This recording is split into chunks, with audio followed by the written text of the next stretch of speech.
Oi, meu nome é Ana Júlia e eu fiquei responsável por falar sobre vasos de pressão e tubulações. É necessário que, num contexto introdutório, a gente fale a definição de vasos de pressões, que são equipamentos que contêm fluidos sob pressão interna ou externa, diferente da pressão atmosférica.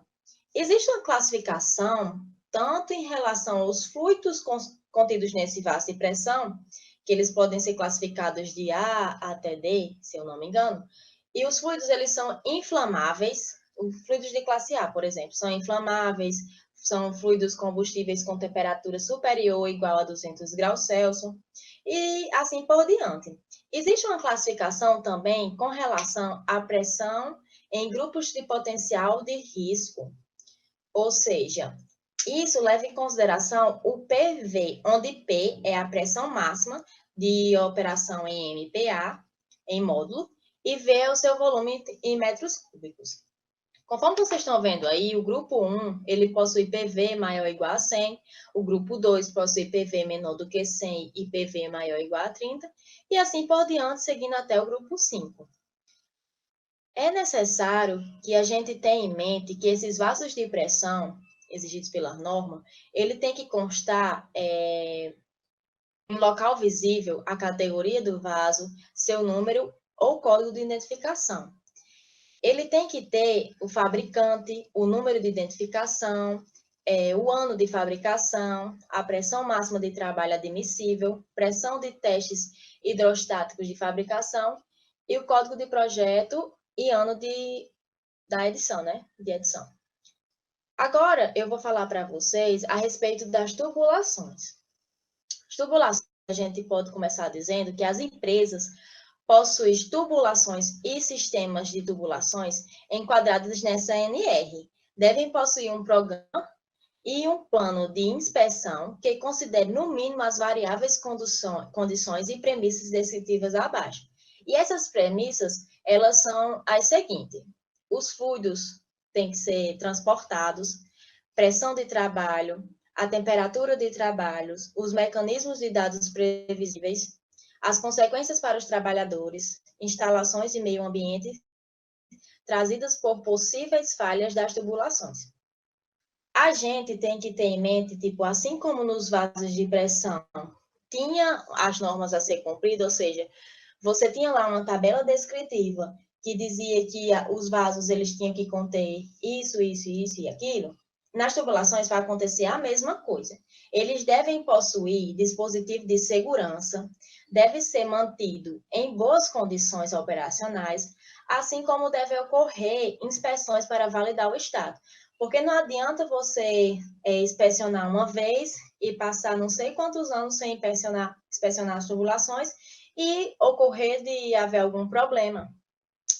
Então, deve ser criado relatórios cumprindo prazos e determinações, as quais você pode ver esses prazos e determinações, mais especificamente, ao ler a norma, porque como existem muitas coisas específicas, não seria interessante que eu detalhasse aqui todas, até porque eu acho que o objetivo é ser algo mais explicativo. Bom, E eu acho que pessoal, é isso. me chamo Anderson, certo? E boa tarde.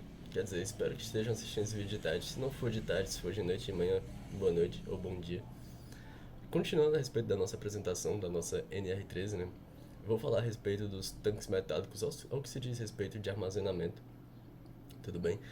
E, primeiramente, eu gostaria de lembrar que a gente tem muito produto em abundância. A gente tem muito produto em abundância. Tudo que a gente tem em abundância. Claro que existem suas exceções. Mas para toda essa abundância, né, as empresas elas precisam de alguma forma de armazenar esses produtos. Eles precisam de, digamos que a sua mochila, se é que eu posso assim dizer. E é aqui que entram os nossos tanques metálicos.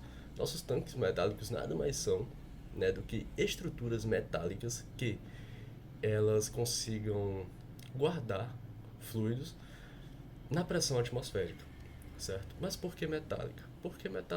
Porque metais são capazes, né, não todos, obviamente, mas a maior parte dos metais, eles são capazes de armazenar, de reservar esses fluidos dentro de um recipiente, de uma estrutura toda projetada para isso, certo? E o que que eles representam? Os tanques metálicos, eles são, digamos que, a grande fonte de armazenamento das grandes indústrias, das grandes empresas. É neles que elas guardam o seu material, a sua matéria-prima dos seus produtos, ou até mesmo o seu produto final. Guardam até mesmo os resquícios, né, os resíduos do que sobrou dos produtos que eles mesmos fazem, certo? Então, esse é o objetivo dos tanques metálicos. E de certa forma é isso, certo? Mas o que que acontece? Os tanques metálicos, eles constantemente passam por inspeções. Qual o objetivo dessas inspeções dos tanques metálicos? Você pode pensar, poxa, por ser uma estrutura metálica, não tem problema, não tem erro. É uma estrutura, eu posso deixar ali que vai durar milhares de anos. Não é assim que funciona. Os tanques metálicos, eles guardam, digamos que toneladas e mais toneladas de fluidos, certo? Então, ele tem que passar por uma supervisão para estar sempre averiguando a sua integridade estrutural. Assim como também averiguar se o material que está ali resistindo a toda essa pressão, se ele se encontra, digamos que bem de saúde. Não é saúde, obviamente, porque não é um ser vivo, um metal. Mas, digamos assim, certo? E nessas supervisões, geralmente o que precisa ser mencionado no relatório, no final de cada uma delas, são diversos pontos, tá? Mas eu separei os mais importantes para vocês, até porque para a apresentação não ficar longa.